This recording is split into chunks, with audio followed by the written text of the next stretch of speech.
we have a difference of opinion here. You've got Atlanta winning the division at 93-69, and New York, the Mets finishing at 88-74, Washington at 86-76, Philadelphia 84-78, and Miami at 73-89. And I pretty much agree with you, with the exception of I have the Mets winning the division at 95-67. I have Atlanta at 90-72. I have Philly a one game ahead of Washington at 87-75, and Washington at 86-76. Now, let me tell you the one thing about this division, and I mentioned this earlier in the show, is that it's very dependent on whether or not Washington can stay healthy.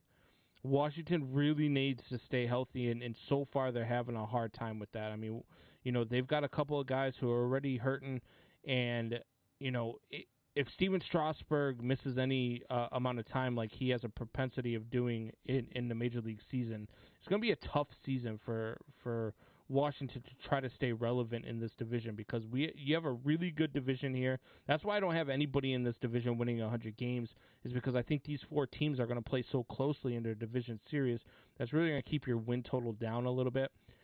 The reason why I have the Mets over the Braves is, to be honest with you, it's that pitching staff, man. I love the addition of Carlos Carrasco. I really, really do.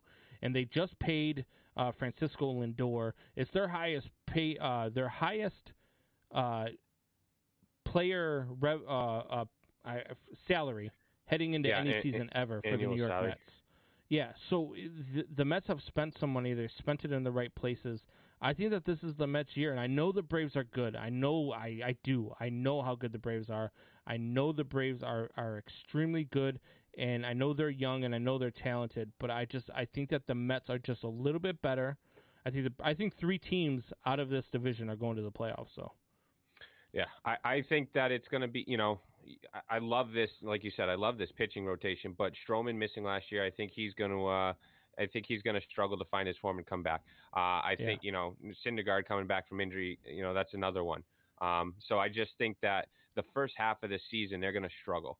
And I do think the second half that they're going to be, one of those teams that just doesn't lose. If Syndergaard comes back and he is a shell of what he was, this is the most dangerous pitching staff in baseball. Absolutely.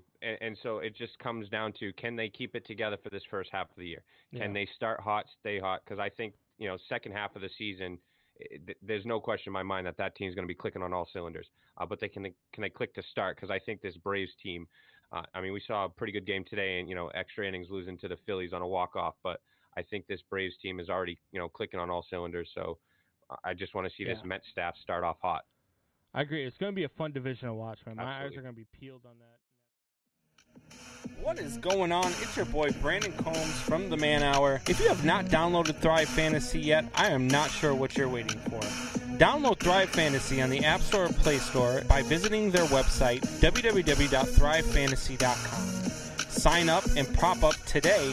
Use promo code MANHOUR when you sign up today, and you will receive an instant match bonus up to $50 on your first deposit of $20 or more. That's promo code MANHOUR, thrivefantasy.com.